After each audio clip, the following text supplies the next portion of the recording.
Hello दोस्तों, learning by doing के इस स्पेशल सीरीज में आपका स्वागत है। और आज है 20th डे और आज हम जानेंगे एम्फैटिक सेंटेंसेस यानी प्रभावी वाक्य। जैसे कि श्याम गाना गाता तो है, मैं मोबाइल बेचता तो हूँ, मैंने ताजमहल देखा तो था, तुम यह काम करोगे ही। इस तरह के जो एम्फैटिक सेंटेंसेस है यानी जिसमें हम सेंटेंस को प्रभावी रूप से बोलते हैं, जोर दे करके बोलते हैं, ऐसे सेंटेंसेस को कहते हैं एम्फैटिक सेंटेंसेस यानी प्रभावी वाक्य। तो दोस्तों, इससे पहले हमने जो नॉर्मल टेंस है वो टेंस हमने जाना था, है ना, जिसमें present tense, past tense and future tense. उसके बाद हमने सारे टेंस को एकदम अच्छे से डिटेल में जाना था। आज हम इसी को एक बार और देख लेते हैं और समझते हैं कि इन दोनों में अंतर क्या है। जैसे कि हमने प्रेजेंट इंडेफिनिट या प्रेजेंट सिंपल टेंस देखा था, सामान्य वर्तमान काल, जिसमें हम डेली रूटीन को शो करने के लिए, है ना, यानी दैनिक दिनचर्या, जो दिन भर आप सुबह से लेकर के शाम तक क्या क्या चीज़ें करते हो। जैसे सुबह उठना, मतलब मैं सुबह उठता हूँ, फिर तैयार होता हूँ, फिर स्कूल जाता हूँ, फिर कॉलेज जाता हूँ, ऐसे टाइप से ता है, ती है, ते हैं, ये सारी चीज़ें आती है प्रेजेंट डेफिनेट में। सार्वभौमिक सत्य, जैसे सूर्य जो है, जैसे पृथ्वी सूर्य के चारों चक्कर लगाती है ना, सूर्य जो है वो पूर्व दिशा से उदित होता है, तो ये क्या कहलाता है, सार्वभौमिक सत्य होता है। अंतराल में होने वाली क्रिया, जैसे कि एक्शन एट इक्वल इंटरवल्स, मतलब हो गया, जैसे कि कई बार ऐसा होता है कि हम जैसे मार्केट जाते हैं तो हम बोलेंगे कि मैं हर संडे को मार्केट जाता हूँ, मैं हर साल डोंगरगढ़ घूमने के लिए जाता हूँ, तो ऐसा मतलब एक अंतराल में होने वाली क्रिया। ठीक है, तो ये सब चीज को शो करने के लिए हम किसका यूज करते हैं, प्रेजेंट डेफिनिट या प्रेजेंट सिंपल का यूज करते हैं।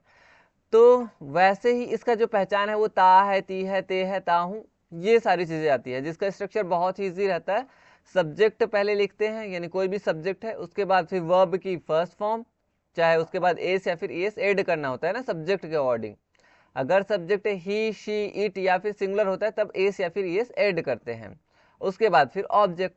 तो इसका जो सेंटेंस बनता है वो एकदम इजी बनता है। जैसे हम कार चलाते हैं तो क्या हो जाएगा, we drive a car, we drive a car, और एकदम नॉर्मल सेंटेंस है, हम कार चलाते हैं। वे हिंदी बोलते हैं तो हो गया दे स्पीक हिंदी। वैसे ही अगर मैं बोलूंगा कि वह हिंदी बोलता है तो क्या हो जाएगा, ही का यूज करेंगे, ही, और यहाँ पे हो जाएगा स्पीक्स, उसके बाद हिंदी, ही स्पीक्स हिंदी, ऐसा। ठीक है, तो ऐसे आपको लिखना होता है। तो ये होता है नॉर्मल सेंटेंसेस। अब हम देखेंगे एम्फेटिक क्या होता है। एम्फेटिक मतलब प्रभावी। अब इसमें ता है, ती है, ते है, ये तो रहेगा ही, लेकिन इसमें एक और चीज जुड़ जाएगा, ता तो है, ती तो है, ते तो है, ता तो हूं और ती तो हूं, इस तरह के सेंटेंसेस यूज होते हैं। तो स्ट्रक्चर में कुछ नहीं करना है, जैसे उसमें हम सब्जेक्ट ऑल के बाद सीधा वर्ब की फर्स्ट फॉर्म लगाते थे ना, उससे ठीक पहले, यानी वर्ब से ठीक पहले हम लगाएंगे डू या फिर डज। ठीक है, अब डू किसके साथ लगाना है, डज किसके साथ लगाना है, ये मैं आपको बताऊंगा। सबसे पहले हम एग्जांपल देख लेते हैं। जैसे श्याम, श्याम गाना गाता है, तो इसका सिंपल सेंटेंस क्या बन जाएगा, सिंपल है ये, तो श्याम सिंग्स अ सॉन्ग हो गया, श्याम सिंग्स अ सॉन्ग। अब इसी को हम प्रभावी एम्फैटिक तरीके से बोलते हैं, श्याम गाना गाता तो है, तो श्याम गाना गाता तो है, इसका क्या बनेगा, तो बस कुछ नहीं करना है, आपको डू या फिर डज को ऐड करना है वर्ब से ठीक पहले। तो इसका क्या हो जाएगा, देखिए ये हो जाएगा आपका श्याम। उसके बाद फिर देखिए एक, ये एक व्यक्ति है, इसलिए यहाँ पे हम किसका यूज करेंगे, डज का यूज करेंगे, किसका यूज करेंगे, डज। उसके बाद सिंग्स का क्या हो जाएगा, यहाँ पे सिंग यूज करेंगे, श्याम डज सिंग, उसके बाद अ सॉन्ग। तो इस तरह से हो गया ये एम्फैटिक सेंटेंस, मतलब हो गया श्याम गाना गाता तो है।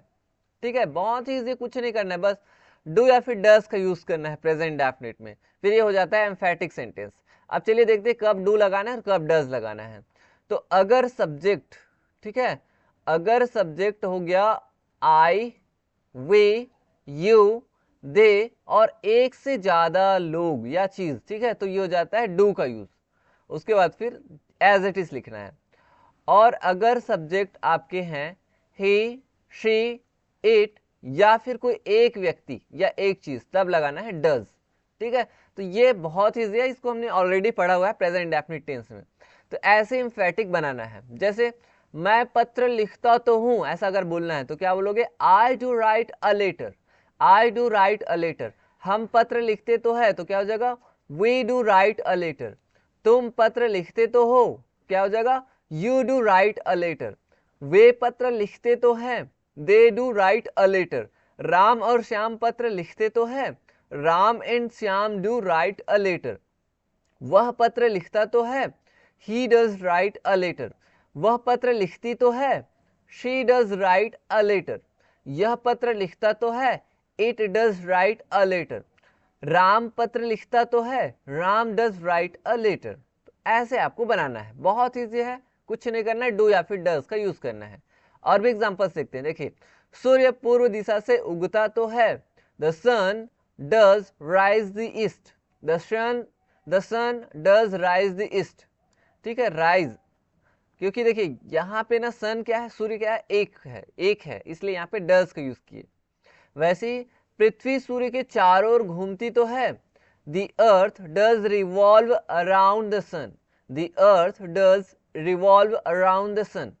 सूरज पश्चिम दिशा में डूबता तो है, the sun does set in the west. The sun does set in the west. ऐसे आपको लिखना है, सेट मतलब डूबना। तो बहुत ईजी है, ये यूनिवर्सल ट्रूथ है जिसको हम एम्फेटिक सेंटेंस के रूप में बनाए हैं। और इस तरह के जो सेंटेंसेस है ना, ये स्कूल्स के एग्जाम्स में भी आते हैं, 10th 12th वगैरह में, 9th 11th। इसके अलावा अगर आप कॉम्पिटिटिव एग्जाम्स में आप उसकी भी तैयारी कर रहे हैं तो उसमें भी इस तरह के क्वेश्चंस आते हैं। आपको एक नॉर्मल सा सेंटेंस दिया जाएगा और नॉर्मल से सेंटेंस को ऐसे ही, जैसे श्याम गाना गाता है, यहाँ पे इंग्लिश दिया रहेगा ऐसे, उसके बाद आपको बोला जाएगा कि make the sentence emphatic using do does did, ऐसा टाइप से कुछ दिया रहेगा हेल्पिंग वर्ब, तो उसका यूज करके आपको बनाना रहता है। और याद रखिए, जैसे हम डू या डज का यूज करते हैं ना, तो इधर वर्ब की फर्स्ट फॉर्म यूज करते हैं, यहाँ पे एस या फिर एस नहीं रहता। ठीक है, तो ऐसी प्रैक्टिस करना है। चलिए और भी देखते हैं एग्जांपल्स। हाँ, और इसके ना जैसे हम बाकी जो सेंटेंसेस है उनका क्या करते थे, प्रैक्टिस करते थे, तो नेगेटिव, इंटरोगेटिव, इंट्रोनेगेटिव, ये सब बनाते थे, WH क्वेश्चंस। तो इसमें नहीं बनता, इसमें सिर्फ एक ही सेंटेंस बनता है, वो है एम्फेटिक। ठीक है, इसका नेगेटिव वगैरह नहीं बनता। तो देखिए, मैं मोबाइल बेचता तो हूँ, क्या हो जाएगा, I do sell a mobile. I do sell a mobile. हम हंसते तो है, वी डू लाफ। हम हंसते तो है, वी डू लाफ। तुम रोते तो हो, you do cry, you do cry. Radha भगवान की पूजा करती तो है, Radha does worship God, Radha does worship God. Ram फूलों को बेचता तो है, Ram does sell flowers, Ram does sell flowers. तो ऐसे आपको बनाना है, कुछ नहीं है, बहुत ईजी है। आप ना क्या करिए, जो सब्जेक्ट है ना उसको चेंज कर करके प्रैक्टिस करिए। जैसे एक सेंटेंस लेना, अब इस सेंटेंस का प्रैक्टिस कैसे करना, इस तरह से सब्जेक्ट चेंज करना। जैसे राम फूल बेचता तो है, मैं फूल बेचता तो हूँ, आई डू सेल फ्लावर्स, ऐसे टाइप से। हम फूल बेचते तो है, वी डू सेल फ्लावर्स। ऐसे आपको ना सेंटेंस चेंज करते जाना है। तो चलिए, सेंटेंस नहीं, सब्जेक्ट और सेंटेंस सब चेंज कर करके बार बार प्रैक्टिस करना है। Because practice makes a man perfect. जितना ज़्यादा प्रैक्टिस करेंगे उतना ही आपके लिए बेनिफिशियल होगा। मैं हर बार कहता हूँ, आपके टंग को हैबिटेट करने के लिए, आपकी जो जीभ है उसको हैबिटेट करने के लिए आपको प्रैक्टिस करने की नीड है। और हाँ, आपके जो कान है उसको भी हैबिटेट करना है इंग्लिश के वर्ड सुनने की। तो कान और मुंह, यानी आपकी जो टंग है, जीभ, इन सब को हैबिटेट करने के लिए आपको क्या चाहिए, हर दिन आपको लिसनिंग करना है ना, इंग्लिश के सेंटेंसेस, इंग्लिश के स्टोरीज वगैरह। और हर दिन आपको स्पीकिंग भी करना है, हर दिन आपको रीडिंग करना है, एंड हर दिन राइटिंग भी करना है। ये 4 चीज़ें अगर आप रोज करेंगे ना, डेफिनेटली आप में बहुत जल्दी परिवर्तन आने वाला है, आप बहुत जल्दी इंग्लिश सीख जाएंगे। चलिए देखते हैं next, past tense. Past indefinite tense या पास्ट सिंपल टेंस यानी सामान्य भूतकाल। इसकी जो पहचान हमने पहले देखा था, जो नॉर्मल के लिए होता है, वो होता है आ ई ए, या आया, गया, गए, लिखा, लिया, दिया, ली, दी, नी, की। ये सब से जो है वो आते हैं। जैसे वह आया, मैं गया, हम गए, उसने पत्र लिखा, उसने खाना खाया, मतलब ऐसी चीजें आती है। या तो आ ई ए, ये सब आते हैं। कभी था भी आ जाता है, ठीक है, जैसे वो जाता था, इस सेंस में भी यूज होता है कभी कभार। जैसे एक समय में एक व्यक्ति रहता था, once upon a time there lived a man, ऐसे टाइप से। तो था भी आ जाता है। इसका जो स्ट्रक्चर था, स्ट्रक्चर जो हमने देखा था वो बहुत ईजी है। पहले सब्जेक्ट लिखते हैं, फिर वर्ब की सेकेंड फॉर्म, उसके बाद ऑब्जेक्ट। और इसका जब हम नेगेटिव बनाते थे तो किसका यूज करते थे? डिड का यूज करते थे। तो बस इसी डिड का यूज करना है एम्फेटिक सेंटेंस बनाने के लिए पास्ट इंडेफिनिट में। जैसे देखिए, पहले हम नॉर्मल सेंटेंस देख रहे हैं जो पिछले वीडियो में हमने देखा हुआ था, वही सेंटेंसेस है। राम ने पत्र लिखा, Ram wrote a letter. Ram wrote a letter, यहाँ पे एल ई है, ए नहीं होगा, है ना। राम ने पत्र लिखा, राम रोट अ लेटर। उसने अंग्रेजी में बात की, ही टॉक्ड इन इंग्लिश। क्या हो जाएगा? He talked in English. मैंने ये मूवी देखी, I watched this movie. I watched this movie. तो ये थे सिंपल सेंटेंसेस। अब हम एम्फेटिक समझते हैं। एम्फेटिक में क्या होगा? बस कुछ नहीं है, वही सेंटेंसेस रहेंगे, बस यहाँ पे ता तो था, ती तो थी, ते तो थे, आ तो था, ई तो थी या ए तो थे, इस तरह के सेंटेंसेस आएंगे। जैसे वह स्कूल जाता तो था, या वह स्कूल गया तो था, मैं वह पुस्तक पढ़ती तो थी, हम स्कूल जाते तो थे, इस तरह से। वह हमारे यहाँ आया तो था, वह स्कूल गई तो थी, हम स्कूल गए तो थे, इस तरह से। ये देखिए आ रहा है ना, ये सारी चीजें। तो ऐसे ही ना आपको पहचान के लिए लास्ट में ऐसे मिलेंगे, है ना। इसमें कुछ नहीं करना है, बस सब्जेक्ट ऑल के बाद जस्ट बाद आपको लिखना है डिड, उसके बाद वर्ब की first form, second form use नहीं करना है, फर्स्ट फॉर्म, उसके बाद फिर ऑब्जेक्ट। तो ये बहुत इजी है। चलिए जैसे एक एग्जांपल देखते हैं। मैंने तुम्हें स्कूल दिखाया, तो क्या होगा? I showed you the school. I showed you the school, यहाँ पे वर्ब की सेकंड फॉर्म यूज हो, ये सिंपल में है। जब हम इसको एम्फेटिक बनाते हैं, प्रभावी बनाते हैं, तो क्या यूज करेंगे? सब्जेक्ट लिखेंगे। मैंने तुम्हें स्कूल दिखाया तो था, तो यहाँ पे आई हो गया। उसके बाद क्या लिखेंगे? डिड। सारे सब्जेक्ट के साथ डिड लगा देना है। और शोड का फर्स्ट फॉर्म क्या हो जाएगा? शो। तो यहाँ पे हो जाएगा show. I did show you, उसके बाद आ जाएगा द स्कूल। The school. तो ये ऐसे आपको बनाना है, ठीक है। कितना इजी है। मैंने तुम्हें स्कूल दिखाया तो था, I did show you the school, या फिर I did show the school to you, ऐसा भी बना सकते हैं, क्योंकि यहाँ पे दो ऑब्जेक्ट है, एक यू है ना, और एक है द स्कूल। तो दो ऑब्जेक्ट है। ये जो द स्कूल है ना, इसको बोलते हैं इनडायरेक्ट, ये द स्कूल है ना, ये डायरेक्ट ऑब्जेक्ट है, और यू क्या है? इनडायरेक्ट ऑब्जेक्ट है। Direct object and indirect object. चलिए अब प्रैक्टिस करते हैं। जैसे मैंने पत्र लिखा तो था, तो क्या हो जाएगा? सबके साथ अब डिड लगाना है, यहाँ पे देखने वाली बात नहीं। जैसे प्रेजेंट में डू या डज देखना पड़ता था, इसमें सब के साथ डिड। तो देखिए यहाँ पे क्या हो जाएगा? मैंने पत्र लिखा तो था, तो क्या हो जाएगा? I did write a letter. हमने पत्र लिखा तो था, we did write a letter. तुमने पत्र लिखा तो था, या आपने पत्र लिखा तो था, you did write a letter. उन्होंने पत्र लिखा तो था, they did write a letter. उसने पत्र लिखा तो था, यानी लड़के के लिए, he did write a letter. उस लड़की ने, यानी उसने पत्र लिखा तो था, she did write a letter. इसने पत्र लिखा तो था, it did write a letter. Ram ने पत्र लिखा तो था, Ram did write a letter. Ram और श्याम ने पत्र लिखा तो था, Ram and Shyam did write a letter. ऐसे प्रैक्टिस कर सकते हैं। और भी एग्जांपल्स देखते हैं, नए एग्जांपल्स। जैसे मैंने ताजमहल देखा तो था, तो क्या हो जाएगा? I did see the Taj Mahal. I did see the Taj Mahal. मैंने कल जैन मैम से बात की तो थी, I did talk to Jain ma'am yesterday. I did talk to Jain ma'am yesterday. वह आज सुबह 5 बजे उठा तो था, he did get up in the morning at 5 o'clock. he did get up in the morning at 5 o'clock. ऐसे आप बना सकते हैं। अब हम देखते हैं और भी एग्जांपल्स हैं। राहुल ने तुम्हें पैसे दिए तो थे, Rahul did give you money. Rahul did give you money. हमने डिनर किया तो था, we did take dinner. We did take dinner. Dinner के बाद हम सो गए थे। डिनर के बाद, इसको लास्ट में लिखेंगे, आफ्टर डिनर। हम सो तो गए थे, तो यहाँ पे हो जाएगा वी डिड डिनर। हमने डिनर किया तो था, ये तो ठीक है। डिनर के बाद हम सो गए तो थे, तो क्या हो जाएगा? We did sleep after dinner. We did sleep after dinner. तो ऐसे ही आपको सेंटेंसेस लेने हैं और सेंटेंसेस का एम्फेटिक बना करके प्रैक्टिस करना है अलग अलग सब्जेक्ट्स के साथ, ताकि आपकी प्रैक्टिस होते रहे। अब हम देखते हैं नेक्स्ट टेंस। नेक्स्ट है हमारा फ्यूचर इंडेफिनिट या फ्यूचर सिंपल। सामान्य भविष्य काल। इसकी पहचान क्या होती है, इसमें लास्ट में गा गे गी रहता है सामान्य तरीके से, जिसका स्ट्रक्चर हमने देखा था, पहले सब्जेक्ट लिखते हैं, उसके बाद सबके साथ विल या फिर शैल यूज कर सकते हैं। ठीक है, तो विल या फिर शैल, आई वी के साथ हम पहले लिखते थे शैल और बाकी सबके साथ हम लिखते थे विल। अब हम सबके साथ विल का यूज कर सकते हैं मॉडर्न इंग्लिश ग्रामर के अकॉर्डिंग, है ना।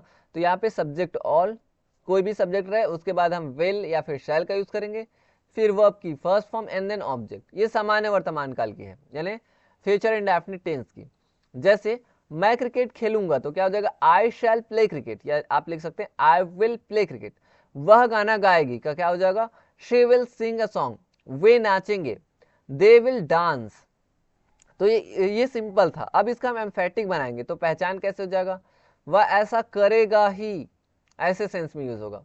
ऐसा गा ही गे ही गी ही, या जरूर या तो सही, ये इस तरह की चीजें आएंगी। जैसे वह स्कूल जाएगा ही, हम स्कूल जाएंगे ही, वह अंग्रेजी सीखेगी ही, ऐसा वह इंग्लिश सीखेगी जरूर, वह हिंदी बोलेगा तो सही, तुम अंग्रेजी बोलोगे तो सही, ऐसा टाइप से। तो ये गा ही गे ही गी ही, या जरूर या तो सही, इस तरह के सेंटेंसेस आपको हिंदी में मिलेंगे एज अ आइडेंटिफिकेशन। ठीक है, एज एन आइडेंटिफिकेशन।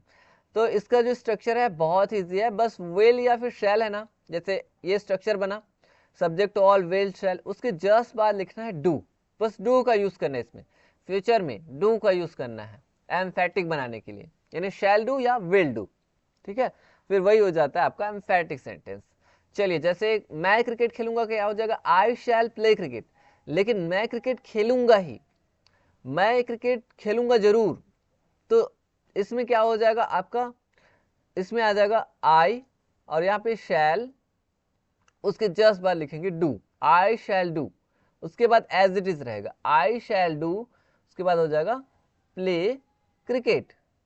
ठीक है, तो ऐसे आप लिख सकते हैं, आई शैल डू प्ले क्रिकेट। ये हो गया आपका एम्फेटिक सेंटेंस। ये जो एम्फेटिक सेंटेंस होते हैं ना, वो एक्चुअल में होते क्या हैं, ये जो एम्फेटिक सेंटेंस होते हैं ना, वो होता है सर्टेनली को शो करता है, जरूर। ठीक है, डेफिनेटली या सर्टेनली, इस तरह के वर्ड्स को ये इंडिकेट करता है एक तरह से, मतलब मैं जरूर ऐसा करूंगा, मैं डेफिनेटली ऐसा करूंगा, मैं सर्टेनली निश्चय ही ऐसा करूंगा, ऐसा। तो यही होता है एम्फेटिक सेंटेंस। चलिए और प्रैक्टिस करते हैं। जैसे कि देखिए यहाँ पे एक हमने सेंटेंस लिया और एक सेंटेंस का हम बाकी सारे सब्जेक्ट के साथ प्रैक्टिस करते हैं। जैसे वह फल खाएगा ही, वह फल खाएगा ही का क्या हो जाएगा, he will do eat fruits, he will sorry पहले आई का करते हैं, मैं फल खाऊंगा ही, तो क्या हो जाएगा, I will do या I shall do eat fruits, हम फल खाएंगे ही, तो क्या हो जाएगा, we will do या we shall do eat fruits, तुम फल खाओगे या आप फल खाएंगे ही, तो क्या हो जाएगा, you will do eat fruits, वे फल खाएंगे ही, they will do eat fruits, हम फल खाएंगे ही, सॉरी वह फल खाएगा ही का क्या हो जाएगा, he will do eat fruits, वह फल खाएगी ही, she will do eat fruits, यह फल खाएगा ही, it will do eat fruits, Ram फल खाएगा ही, Ram will do eat fruits, Ram और श्याम फल खाएंगे ही, Ram and Shyam will do eat fruits। अब चाहे तो eat की जगह पे take का यूज कर सकते हैं। ठीक है, आप चाहे तो have का भी यूज कर सकते हैं, have का मतलब खाना पीना नहाना, वैसे take का मतलब खाना पीना नहाना, बैठने के लिए भी यूज करते हैं, जैसे take your seat, have your seat. ठीक है, नहाने के लिए have a bath, take a bath, ऐसा। और टेक मतलब take meals, take water, take milk, have milk, ऐसा।